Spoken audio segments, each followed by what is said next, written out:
and welcome back to another episode of Healthy Mind, Healthy Life.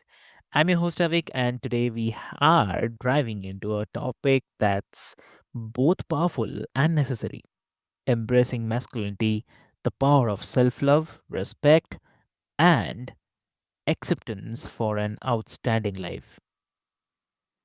Now, let's be real. In today's world, being a man often comes with its fair share of challenges and misconceptions. But what if embracing your masculinity with self love, self respect, and self acceptance was the secret to living an outstanding life? That's exactly what we are exploring today with my incredible guest, Agustic Dunbar. So, welcome to the show, Agustic. Awesome. Hey, Vic, thank you for having me. I appreciate you. Lovely, lovely. So, before we start, I'll quickly love to introduce you to all of our listeners. Dear listeners, Argostic is also known as Eddie, the Kingmaker. So, I'll call him Eddie. So, Eddie is a lifestyle coach, a trailblazer in the tech industry with $1.4 million made, and a mentor for men striving to live life on their terms. So he's here to show us how prioritizing yourself and embodying true masculinity isn't just possible, but it's a privilege. So, and he does it all while teaching men how to have effortless relationships, scale their incomes, and live unapologetically. So, Eddie, welcome to the show. Awesome, brother. Thank you for having me. Yes. Um, Haha. I'm sorry. I think I broke up. Can you hear me? Yeah, I can hear you. Yeah, yeah. Okay. Awesome. Yeah. So what question we want to dive into first? Because I'm gonna let you ask the question. Because if I just start talking, it'll be all over the place. It'll be Yeah, sure, sure, definitely. So, first we'll definitely uh, start with, you often talk about masculinity being an honor and a privilege. So, what does embracing masculinity mean to you? How does it connect to self love and self respect? yes. That's a good question. Embracing masculinity. We live in a society today where masculinity is shunned, um, Mm. and it leads to men feeling bad about their own natures. Right? Yeah. And I'm just of the belief that you cannot maximize or optimize or live your best life if you are constantly judging yourself for urges that are biological to you. There's nothing you could do about that, right? Um, for example, whenever a man is in the presence of a happy, feminine, beautiful woman, and let's just say like her bosoms are out or something, like scientifically speaking, like this increases your oxytocin in your body, right? Mm. And you feel better, right? Like that's just biological. But if you go home to a wife who is nagging, who does not respect you, who does not like you, who's always frowning and puts no effort into her appearance, you're not going to feel this. Your body's going to respond differently, right? And so I think that embracing masculinity is basically like learning about you yourself, right, as a man, and knowing that your childhood had a lot to do with that. And then Mm. also understanding yourself from a humanistic perspective and understanding that you have desires, you have urges, they are there biologically, they are not wrong. Even if Mm. society says they're wrong, right? You also have Mm. to understand that most men do not enjoy the lives that they're living, right? I'll give Mm. you an example. Have you ever heard the term midlife crisis? Yes. Okay. So, how would you describe a midlife crisis if you had to put it in your own words? Oh, in midlife crisis, in the sense where I'm kind of clueless, if I have to say. Mhm. Mhm. Okay. So Yeah. usually what a midlife crisis is, right, is a guy, he's Mm. usually in his 50s, right? Ah. He's been married for, 15, 20 years. He's raised 1 or 2 kids. They're out the house. And now he wakes up one day and he realizes I'm dissatisfied. I'm unhappy. I don't Mhm. like myself. My woman does not like me. My kids may or may not like me. You know Mhm. what? I'm going to start. And he let's just say he got married at a young age, at Mhm. 21 to 25 or something like that, right?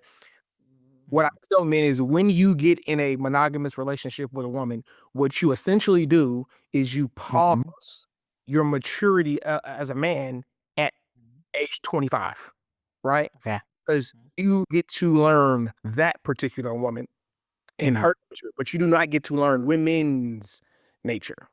Does that make sense? Okay. Yeah. So just like building a business is a skill set, becoming a software developer is a skill set. Learning how to play golf is a skill set, right? Learning how to make money and increase your income and track your net worth, that's a skill set. And a Right. separate skill set is learning how to deal with women all in of itself. You could be Mm. phenomenal with money. You could be Mm. phenomenal in business and then be completely and utterly clueless what it means to have an effective, high quality, effortless relationship with a woman. And you'll never fucking get there. Right. Mm. So going back to the midlife crisis, this guy wakes up one day and realizes, hey, I'm not happy. I'm basically just seen as a wallet or an ATM, right? And if I'm Yeah. able to provide, my family with the things that they want financially, it's almost like I never exist, Mm. right? And I feel like I'm unappreciated outside of my wallet, right? Mm. Then he goes and buys a Corvette. Then he gets Mm. a young girlfriend, right? And now Mm. he's racing up and down on the highways and doing dangerous things, right? So what he's Mm. done is he's like, you know what? I got married at 22. I'm gonna go back. Mm. I'm gonna live all of my dreams that I had at 22 because I never got to experience them. Because I married this woman, I started this family, and then I started putting Yeah. everything in front of my own. Does that Mm. make sense? So the midlife crisis is really a man saying, "Hey, I'm going to decide to be selfish. I'm going to decide that what I want and my feeling, my Mm. desires matter, and I don't have to put myself on the back burner, Mm. people." Right? And so I think it's True. that we call it a midlife crisis, but I think it's just a man having an awakening. Mm. He Mm. is important. His desires are important, right? And a lot of people say, happy wife, happy life. I think those are the most miserable men on the planet. I know they are because I Mm. used to be one of them, right? Mm. Hey, I've switched my moniker, my motto to happy king or not a goddamn thing. Because if Oh, yeah. I'm not good, we are not good, right? Like Mm. I am the one who has to wake up and make the difficult decisions every day. I am the one who has to bring certainty in a world Mhm. of uncertainty. I am the one who has to have enough confidence for both of us, right? So the best version of me True. is what's best for my woman, and that is what's best for my kids. And you can make it as simple as, let's say you have two men, right? One Mm. one has a confidence of 2 out of 10, and the other has a confidence of 10 out of 10, right? Mm. Everything else Mm. being equal, the man with who has the more confidence is better for his wife. He's better for his Yeah. dad. He's better for his company, right? So I Mm. tell men we want to invest in ourselves because self-love is Mm. self-investment, right? And what we typically do is we try to live a life of, service and giving to others. And giving is Mm. great, that's grand. But in my experience, what a lot of sad men do, like they don't Mm. themselves, they're not happy. And so giving brings them joy, right? But they don't know Mhm. how to give, right? And they're giving not because they want to give, they're giving because Mhm. they want to escape or avoid the feeling of sitting by themselves and dealing with the thoughts that they have, when Mhm. they're alone, right? Meaning they lack a connection with themselves, right? Mm. That's why I think it's so important to embrace masculinity because, again, you're not going to have a good life if you are putting others in front of you, their needs are Mm. consistently, right? If you're judging yourself for Mm. that you want and saying, "Oh, well, I should be this by now. I should be doing that. I should not be doing." Bro, live the life that you want to live because we only get one. True. Very true. Yeah. Lovely. I really agree on this. And like it's definitely fascinating to hear how these misconceptions can shape a man's self-image. Uh, so dear listeners, let's dig deeper into how self-love plays a role in breaking these barriers. Uh, I'll come to you and uh, self-acceptance can be a tough mountain to climb sometimes. Especially in a society that constantly pushes unrealistic ideals, right? On this, how do you guide men to truly accept themselves for who they are? You know, that's a great question. Mhm. So I will start by saying this. Okay. My father is Mhm. the person who I'm most proud of outside of myself, Mhm. right? Mhm. And I've never had a problem or we'll put it this way. It's never been a challenge for me to be honest or accepting of myself, right? I think that a lot of people, what they do is they want to feel comfortable, they want to feel good about themselves, and so they will lie to themselves intentionally, right? Whereas me, I'm always worried, focused on how could I have done better, right? Like how do I measure myself in this particular area? Like instead of thinking I'm great, how can I measure it? How do I know? Right? Let's just say, for example, I take 100 free throws, right? For Yeah. prime, right? If I hit 10 of 100, okay, well, that's just where I'm at right now. That's my skill set. I don't need to lie to myself and, tell myself I'm great or whatever. I'm at 10%, right? So the next time I come back, let's see if I can get to 15. Right? So to me, it's a constant measuring act. But after talking to other men who were not raised with their fathers in the home, I've learned that like having an honest conversation with themselves, it's very difficult. They don't ask themselves questions; they make judgments of themselves, right? And or they lie. Yeah. So self acceptance to me is big because um you cannot put it this way. I can't accept you if I Mhm. don't accept me, Yeah. right? I am going to be incredibly judgmental of others if I'm incredibly judgmental of myself. However, I treat myself is how I believe it is appropriate to treat others. Okay. So if I don't like myself, it's going to be difficult for me to like others. If Mm. I don't love myself, it's going to be difficult to love others. It really is just that simple. I'm a social media influencer at this point. That was never the goal. But I see people leave all kind of comments on my stuff, and they're like, "He's a this, he's a scammer, he's a that, he's a grifter," and I'm just like, "Bro, you don't even know me, so you can't not like me. You don't like yourself. You're Mhm. projecting your dislike for you onto me and my content, right? Because other men say, 'Hey, bro, you're inspiring. I want to be like you when I grow up,' and so they're seeing the same message. What's the difference? Yeah. The difference is how much they like themselves. It has to. They don't know me, right? And I'll give you an example of self-acceptance, right? Um, many years ago, um, I had a relationship with a young lady, right? And I don't recommend this at all. It was like a kind of like a sugar baby relationship, right? So I'm providing financially and she's providing emotionally or whatever, right? And so I had given her like a credit card, right? And the Okay. idea Okay. was, hey, this card is yours now and Mhm. you're mine now, right? And that was the idea. So I think I had given it to her on like a Monday, and then by the time I saw her again on like a Thursday, she had handed it back to me, right? And when she handed it back to me, I was really, really upset, right? I Mhm. thought I was angry, um, and maybe I was a little bit, but what I Mhm. really realized was that I was sad and I was disappointed. And that's another thing, and this is a tangent. Most men don't understand their emotions. They don't understand what they're feeling. They don't understand what their body is trying to tell them, right? Yeah. So Yeah. he gave the card back. I'm upset. I'm moping for like a week, week and a half, right? Mm. And what I sat down and I journaled it, which is another great tool, journaling, because when you think about True. something, it's one thought in your mind, but when you write it down on paper, it becomes Mhm. right. It becomes more clear and concise as to what you're thinking, right? And what I realized the thought was, she does not want me, right? That was the thought that Mhm. playing over and over and over in the back of my mind. And I had to bring it from my unconscious to my conscious mind. So once I wrote that down, my next question is, so what? There's hundreds and thousands of women who don't want me, right? Which is, I think they should, but they don't. And that's okay, right? So why do I Mm. feel so strongly that I'm emotional about this particular woman not wanting me, right? Mm. What I Mm. realized was I've been in therapy for years.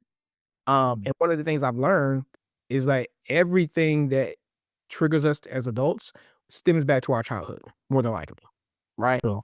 And so I had to realize, you know what? As a child, there would be times when my mother would call and I Mhm. could look around, and my mother would call and say, "Hey, I'm gonna come pick you up so we can go see the movies, or I'm gonna pick you up, I'm gonna bring you to my house," right? And Mhm. she wouldn't show, right? And so the younger version of me had to have thought, what? She doesn't want me. Does that make True. so Mm. in reality, in real time, I'm reliving the hurt that I felt as a child. And that's why I had such a large emotional reaction to this event, right? It's not, it's there's a woman who I like, or you could say love, right? Who does not want me. But that was the exact same thing as a child. Every young boy loves their mother, right? And so I Right. realized that this was me reliving the childhood wound, right? So Mm, once I realized that, I can be accepting of it. I don't need to judge myself, right? mm, Accept that I am a grown man who had an event that reminded him of his childhood and got very hurt and very emotional. And that's what it mm, was. And that's it. There's no judgment in that. That is a factual statement. And mm, now whether the wound, I guess, goes away or whatever, I don't know. But as long as I'm mm, aware of it, I can manage and maintain it. Right. yeah. And I can speak about it in such a way to where I'm not judging myself. Therefore, I'm Mm, accepting. Right. And I learned, okay, never make a woman more important to you than you are to yourself. Right. mm, No one mm, else wants you. You want you. You think highly of you. You become your own biggest cheerleader. And that energy is attractive. Right. So mm, that's what I mean by self acceptance. Like, I was upset for about a week. I realized the information. I wrote it down. And now that's just something I now know about myself. Right. yeah. Going through that exercise is what I think a lot of men need to do and be accepting of that answer instead of, "Oh, nah, man, I'm not a bitch. I'm not emotional. I'm fine. I'm strong." It's Mm, like, no, bro, you're a human. You have emotions. It's okay. You don't have to be this big, strong, alpha, right? Being mm, able to be honest with yourself is a skill set. And I think more people need that, especially men. exactly. Very true. Such a lovely discussion. Yeah, yeah. So, I mean, you have also built an impressive career in the tech while also working for 20 hours a week. That's, uh, I mean, what to say? Like, so what role does redefining success play in the journey of self love and the masculinity? Yeah, so it's very hard for a man to Mhm, feel good about himself when he's not when he has no change in his pocket, when he's not making, and then on top of that, if he has a family to provide for, mm, it's really hard for him to feel good because when men fail at providing and protecting, we don't think we it goes from "I failed" to "I'm a mm, failure," right? okay. And those are 2 totally different statements. I can try something and it not go how I want, and I fail at that Mm, attempt. But to then label myself a failure, well, that makes it personal. That's a judgment now. That's not being kind to mm, yourself at that point, right? So men tend to think right. I'm a failure, right? So Mm, I used to think I wanted to climb the corporate ladder, and then I realized corporate America was not the place for me. mm, It's too political. I'm very forthcoming. I'm very transparent. I'm very upfront. I'm very honest. I'm mm, very proud of myself, right? So I just like to speak my mind, and I like to mm, just call stuff out how I see it, and just let's just have a conversation about it. And so corporate America mm, is not really. Um, I just don't think it's the ideal place for people who want to be straight shooters mm, and tell it like it is. And so my strategy switched from I want to climb the corporate ladder, I want to be successful there, to I just want to make enough money. I just want to make $250,000 and I want to work mm, less than 20 hours a week so I can reinvest that time into myself, into my family, into my mm, hobbies, into my passions, into real estate, right? And so mm, when I found out about the technology of RPA, which is robotic process automation, mhm, it's basically like coding except it's drag and drop.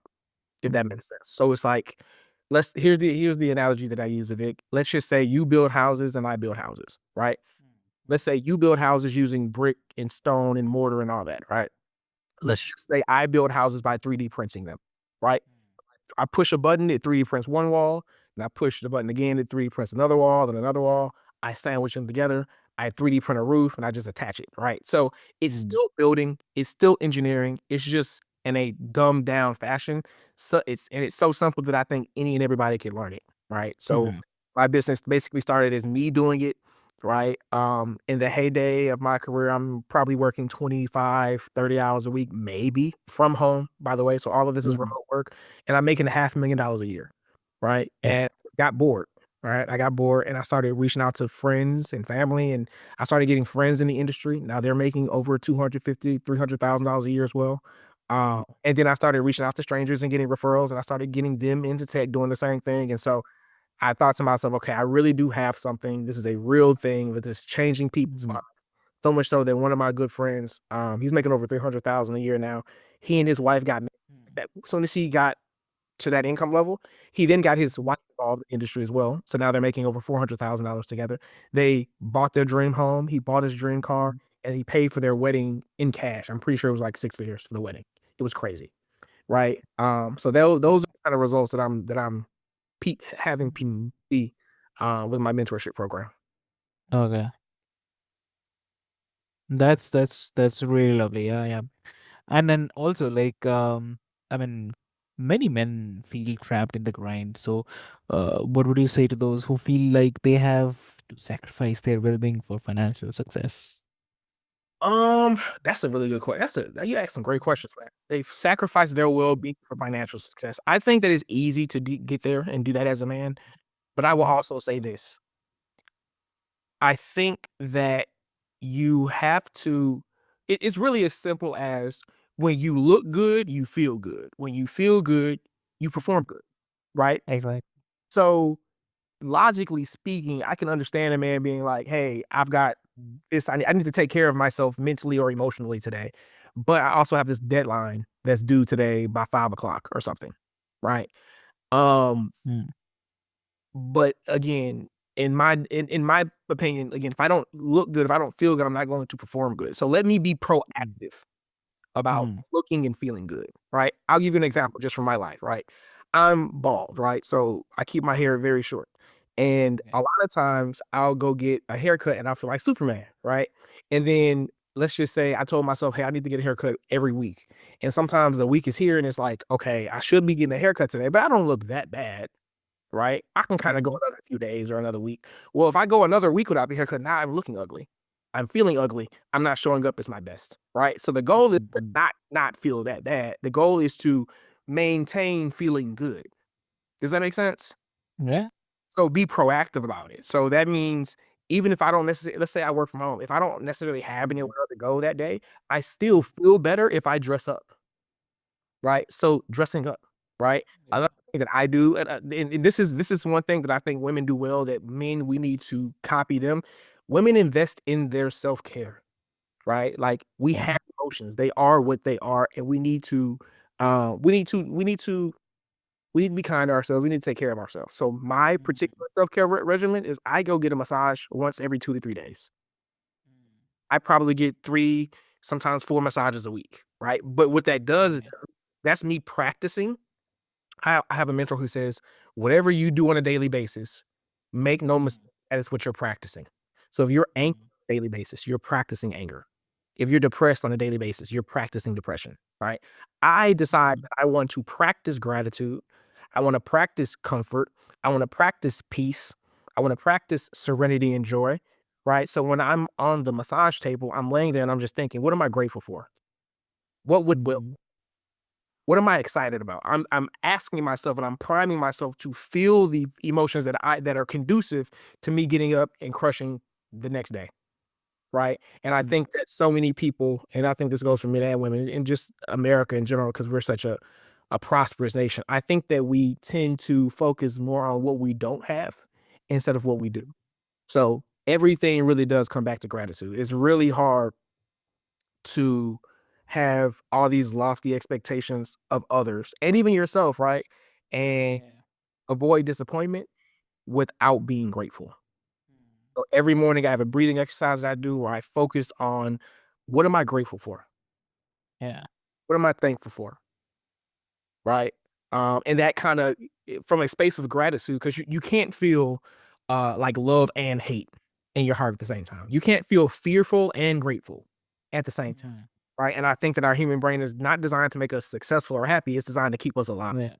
Right. So it's on high alert looking for danger at all times. Right. Mhm. So I like to focus and force my brain to think about what are we grateful for?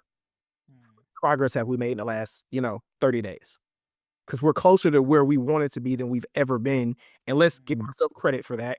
And then let's focus on what we're grateful for. And then after that, let's set a goal to make some more progress. But you've got to have more celebrations. You've got to have more victories, and that looks like just acknowledging your wins Mm. at the moment in the short term and being grateful for them. Perfect. Perfect. Lovely.